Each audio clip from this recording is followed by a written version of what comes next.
ದಕ್ಷಿಣ ಕನ್ನಡ ಜಿಲ್ಲೆಯ ಬೆಳ್ತಂಗಡಿ ತಾಲೂಕಿನ ಧರ್ಮಸ್ಥಳದ ಬಂಗ್ಲೆಗುಡ್ಡೆಯಲ್ಲಿ ಒಂದು ಆಘಾತಕಾರಿ ಸುದ್ದಿಯೊಂದು ಹೊರಗಡೆ ಬರ್ತಾ ಇದೆ.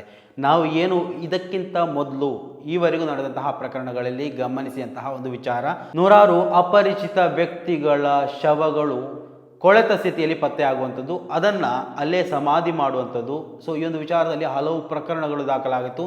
ಇವಾಗ ರೀಸೆಂಟಾಗಿ 74 ಶವಗಳ ಬಗ್ಗೆ ಹೈಕೋರ್ಟ್ನಿಂದ ಮಹತ್ವದ ಆದೇಶ ಬಂದಿತ್ತು. ಸರ್ಕಾರಕ್ಕೂ ಕೂಡ ನೋಟಿಸನ್ನು ಕಳಿಸಿಕೊಟ್ಟಿತ್ತು, ಮಾತ್ರ ಅಲ್ಲ ತೀವ್ರವಾಗಿ ತರಾಟೆಗೆ ತೆಗೆದುಕೊಂಡಿತ್ತು. ಇವಾಗ ಮತ್ತೆ ಅಂತಹದೇ ಒಂದು ಪ್ರಕರಣ ಇವಾಗ ಬೆಳಕಿಗೆ ಬರ್ತಾ ಇರುವಂಥದ್ದು. ನಿಜಕ್ಕೂ ಮೋಸ್ಟ್ ಶಾಕಿಂಗ್ ನ್ಯೂಸ್ ಅಂತಲೇ ಹೇಳ್ಬೋದು.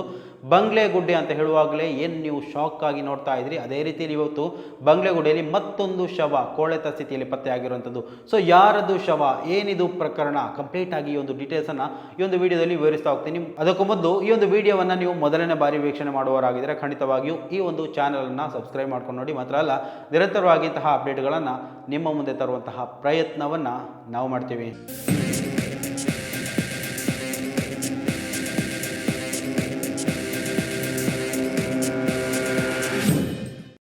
ಏಪ್ರಿಲ್ 6ರ ಮಧ್ಯಾಹ್ನ 1:30 ಹೊತ್ತಿಗೆ ಬಂಗ್ಲೆಗುಡ್ಡದಿಂದ ಆತಂಕಕಾರಿ ವಿಚಾರವೊಂದು ಹೊರಗಡೆ ಬರ್ತಾ ಇತ್ತು.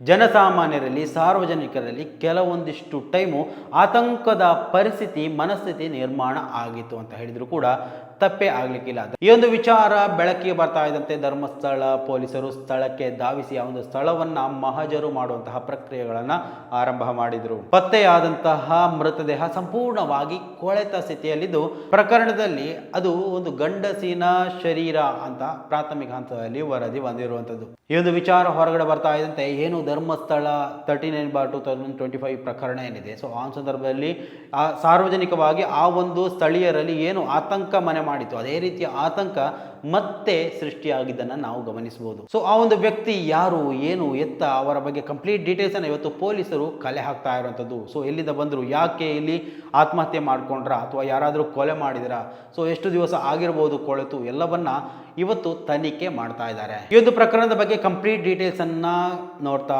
ಹೋದ್ರೆ, ಅಪರಿಚಿತ ಗಂಡಸಿನ ಮೃತದೇಹ ಕೊಳೆತ ಸ್ಥಿತಿಯಲ್ಲಿ ಧರ್ಮಸ್ಥಳದ ನೇತ್ರಾವತಿಯಲ್ಲಿ ಪತ್ತೆಯಾಗಿರುವಂಥದ್ದು. ಬೆಳ್ತಂಗಡಿ ತಾಲೂಕಿನ ಧರ್ಮಸ್ಥಳ ಗ್ರಾಮದ ನೇತ್ರಾವತಿಯ ಬಂಗ್ಲೆಗುಡ್ಡೆಯಲ್ಲಿ ಏಪ್ರಿಲ್ 6ರಂದು ಮಧ್ಯಾಹ್ನ 1:30 ಸುಮಾರಿಗೆ ಅಪರಿಚಿತ ಗಂಡಸಿನ ಮೃತದೇಹ ಕೊಳೆತ ಸ್ಥಿತಿಯಲ್ಲಿ ಪತ್ತೆಯಾಗಿತ್ತು.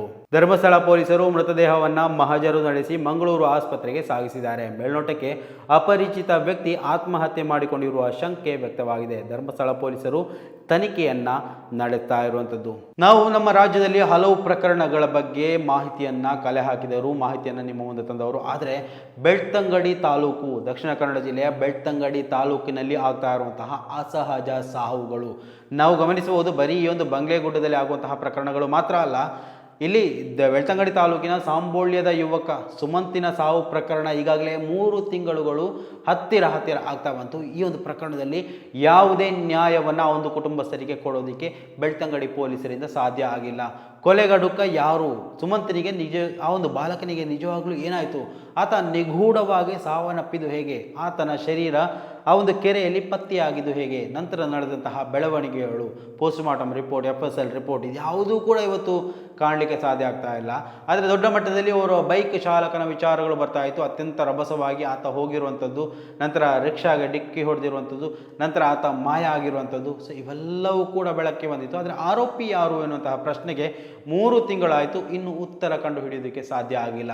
ಇದೇ ರೀತಿಯಲ್ಲಿ ಇನ್ನೊಂದು ದಲಿತ ಯುವಕನ ಹತ್ಯೆ ಆಗಿತ್ತು. ಹತ್ಯೆಯೋ, ನಿಗೂಢ ಸಾವೋ, ಅಸಹಜ ಸಾವೋ ಏನೋ, ಆದರೆ ಇದೇ ರೀತಿ ಕೆರೆಯಲ್ಲಿ ಆತನ ಶರೀರ ಪತ್ತೆಯಾಗಿತ್ತು. ಅದು ಕೂಡ ನಂತರ ದೊಡ್ಡ ಮಟ್ಟದಲ್ಲಿ ಚರ್ಚೆ ಆಗಿತ್ತು. ಒಂದು ಬಾಲಕಿ ಒಂದು ಸ್ಕ್ರಿಪ್ಟನ್ನು ರೆಡಿ ಮಾಡಿ ನನ್ನನ್ನು ಅಪರಿಚಿತರು ಕಿಡ್ನಾಪ್ ಮಾಡೋಕ್ಕೆ ಶ್ರಮಪಟ್ಟರು ಎನ್ನುವಂತಹ ಒಂದು ಪ್ರಕರಣ ಕೂಡ ಇದೇ ಬೆಳ್ತಂಗಡಿಯಲ್ಲಿ ದಾಖಲಾಗಿತ್ತು. ಅದರ ನಂತರ ಅದು ಫೇಕ್ ಅಂತ ಗೊತ್ತಾಗಿ SP ಅವರು ಒಂದು ವಿಚಾರದಲ್ಲಿ ಸುಖಾಂತ್ಯವನ್ನು ಹಾಡಿದರು. ಸೊ ಹಲವು ಪ್ರಕರಣಗಳು ಬೆಳ್ತಂಗಡಿ ತಾಲೂಕಿನಲ್ಲಿ ನಡೀತಾ ಇದೆ. ಅದರಲ್ಲಿ 3/4 ಪ್ರಕರಣಗಳು ಕೂಡ ಬಗೆಹರಿಯದೆ ಸಿ ರಿಪೋರ್ಟ್ ದಾಖಲಾಗಿರುವಂಥದ್ದು. ಸೊ ಈ ಒಂದು ಪ್ರಕರಣದಲ್ಲೂ ಕೂಡ ಅದೇ ರೀತಿ ಸಿ ರಿಪೋರ್ಟ್ ದಾಖಲಾಗುತ್ತಾ ಅಂದರೆ, ಹಲವು ಪ್ರಕರಣಗಳನ್ನು ನಾವು ಗಮನಿಸಿದ ಹಾಗೆ ಬೆಳ್ತಂಗಡಿ ತಾಲೂಕಿನಲ್ಲಿ ಇವಾಗ ಪ್ರಕರಣಗಳು ಒಂದರ ಹಿಂದೆ ಒಂದರಂತೆ ನೋಡಿ, ಅಲ್ಲಿ ಪೊಲೀಸ್ ಠಾಣೆಗಳಿರ್ಬೋದು, ಅಲ್ಲಿನ ಕೋರ್ಟ್ಗಳಿರ್ಬೋದು, ಜನಜಂಗುಳಿಯಿಂದ ತುಂಬಿ ತುಳುಕ್ತಾ ಇರ್ತಾರೆ. ಅಷ್ಟೊಂದು ಪ್ರಕರಣಗಳು ಬೆಳ್ತಂಗಡಿ ತಾಲೂಕಿನಲ್ಲಿ ದಾಖಲಾಗ್ತಾ ಇದೆ. ಬೆಳ್ತಂಗಡಿ ತಾಲೂಕಿನಲ್ಲಿ ಇವತ್ತು ಶಾಸಕರಾಗಿ ಹರೀಶ್ ಪೂಂಜಾ ಇದ್ದಾರೆ ನೋಡಿ. ಪ್ರಕರಣ ಯಾವುದೂ ಇಲ್ಲ ಅಂತಿದ್ರೆ ಹರೀಶ್ ಪೂಂಜಾ ಅವರ ಪ್ರಕರಣ ಇರುತ್ತೆ.